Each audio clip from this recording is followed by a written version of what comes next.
Hello friends, આજે આપણે YouTube પર ખૂબ જ વાયરલ થઈ રહેલી ચટપટી અને એકદમ ટેસ્ટી ટોમેટો ચટણી બનાવીશું. આ ચટણી તમે પૂરી, પરોઠા, થેપલા કે કોઈ પણ ફરસાણ અથવા બ્રેડ સાથે પણ તમે ખાઈ શકો છો. તો હું છું નિરાલી અને નિરાલીસ કિચનમાં તમારું સ્વાગત છે. તો ઘરના જ બધા બેઝિક ઇન્ગ્રેડિયન્ટ્સથી એકદમ ફટાફટ બની જતી આ ચટપટી ચટણી બનાવવાનું શરૂ કરીએ. ફ્રેન્ડ્સ, જો તમને મારી રેસિપીઝ ગમતી હોય તો વિડીયોને લાઈક કરજો અને નિરાલીસ કિચનની ચેનલને સબસ્ક્રાઇબ કરજો. તો ચાલો આજની મજેદાર રેસિપી શરૂ કરીએ. તો ચટણી બનાવવા માટે સૌથી પહેલાં મેં અહીં 5 ટામેટાં લીધા છે. ટામેટાને મેં સારી રીતે ધોઈ લીધા છે.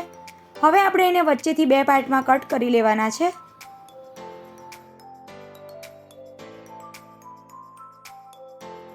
હવે બધા ટામેટાં કટ થઈ જાય એટલે ટામેટાના ગ્રીન પાર્ટને અલગ કરી લઈશું.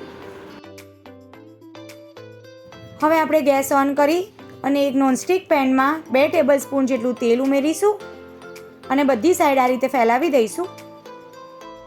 હવે તેલ ગરમ થાય એટલે એક સાથે પેનમાં જેટલા ટામેટાં સમાય એટલા ટામેટાં આપણે મૂકી દઈશું. તો બધા ટામેટાને આ રીતે ઊંધા મેં ગોઠવી દીધા છે. પેન તમારે આ રીતે બને ત્યાં સુધી નોનસ્ટિક અને મોટું હોય એવું લેવાનું, એટલે એક સાથે બધા જ ટામેટાં તમે રાખી શકો. હવે ગેસની ફ્લેમ હાઈ કરી દઈશું અને પેનને ઢાંકીને 2 થી 3 મિનિટ માટે થવા દઈશું. હવે 3 મિનિટ જેટલો સમય થઈ ગયો છે તો આપણે એને ચેક કરી લઈશું. તો આ રીતે તમે સાઈડ ચેન્જ કરો તો તમે જોઈ શકો છો કે એનો કલર થોડોક બ્રાઉન થઈ ગયો છે. આપણે ટામેટાં સોફ્ટ થાય ત્યાં સુધી એને થવા દેવાના છે. તો બધા ટામેટાની આ રીતે સાઈડ ચેન્જ કરી લીધી. ત્યારબાદ એમાં ઉપરથી થોડુંક મીઠું સ્પ્રિંકલ કરી લઈશું અને ફરી ગેસની હાઈ ફ્લેમ પર 3 મિનિટ માટે ઢાંકીને થવા દઈશું. ઢાંકવાની જરૂર નથી, પણ ટામેટામાં મોઇસ્ચર વધારે હોય તો તેલ સાથે એ વધારે ઉડે, એટલે તમારે એને ઢાંકીને થવા દેવાનું. તો 3 મિનિટ પછી મેં ઢાંકણ ખોલી લીધું અને હવે ફરી એકવાર આપણે ટામેટાની સાઈડ ચેન્જ કરી લઈએ. તો અત્યારે તમે જોઈ શકો છો કે ટામેટાની જે ઉપરની સ્કીન છે એ એકદમ સોફ્ટ થઈ ગઈ છે. તો આ રીતે હળવા હાથે બધા જ ટામેટાની સ્કીન કાઢી લેવાની. ટામેટાં એકદમ ગરમ છે એટલે બહુ ધ્યાનથી અથવા તો ટામેટાને પેનમાંથી બહાર કાઢીને પણ તમે એની સ્કીન કાઢી શકો છો. દાજી ના જવાય એનું ખાસ ધ્યાન રાખવાનું. તો અત્યારે બધા જ ટામેટાની મેં સ્કીન કાઢી લીધી છે. હવે આપણે એને સ્પેચ્યુલાથી થોડા મેશ કરી લઈશું. તો અત્યારે તમે જોઈ શકો છો કે બધા જ ટામેટાં આપણા એકદમ પરફેક્ટ કૂક થઈ ગયા છે. સ્પેચ્યુલાથી તમે આ રીતે થોડાક પ્રેસ કરશો એટલે એકદમ ઇઝીલી એ મેશ થઈ જાય છે. તો આ રીતે પેનમાં જ મેં થોડા મેશ કરી લીધા. હવે આપણે ગેસની ફ્લેમ બંધ કરી દઈશું અને ત્યાર પછી એક બાઉલમાં કાઢી અને એને એકદમ સારી રીતે મેશ કરી લઈશું.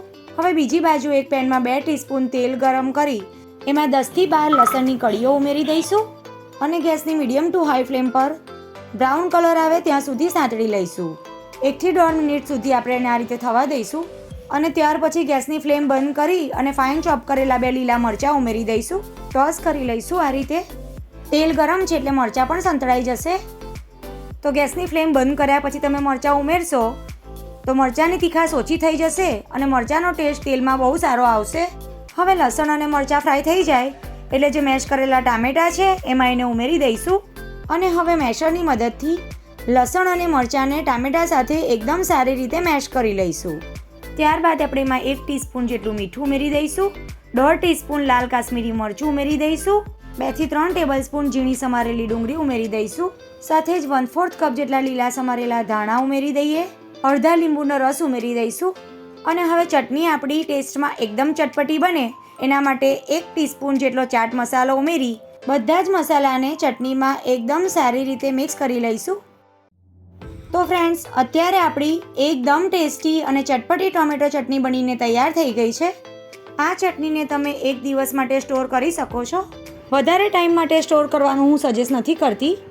તો જમવાનો સ્વાદ બમણો કરી દે એવી ચટપટી અને એકદમ ટેંગી ટેસ્ટ સાથે ચટણી બનીને તૈયાર થઈ ગઈ છે. આ ચટણીને તમે ઢોસા કે ઇડલી સાથે ખાશો તો પણ બહુ જ સરસ લાગશે. તો ફ્રેન્ડ્સ, એકવાર તમે આ ટ્રેન્ડિંગ ટોમેટો ચટણી જરૂરથી ટ્રાય કરજો. તમને અને તમારા ઘરમાં દરેક મેમ્બરને ખરેખર બહુ જ ભાવશે. તો જરૂરથી બનાવજો અને તમને આજની આ રેસીપી કેવી લાગી એ મને કમેન્ટ દ્વારા જરૂરથી જણાવજો. અને રેસીપી ગમે તો વિડીયોને લાઇક કરી તમારા ફ્રેન્ડ્સ અને ફેમિલી સાથે વધારેમાં વધારે શેર કરજો. અને આવી નવી નવી રેસીપી જોવા માટે નિરાલીસ કિચનને સબસ્ક્રાઇબ કરજો અને બાજુમાં આપેલું બેલ આઇકોન ક્લિક કરજો, જેથી તમને મારા નવા વિડીયોના નોટિફિકેશન સૌથી પહેલાં મળી જાય.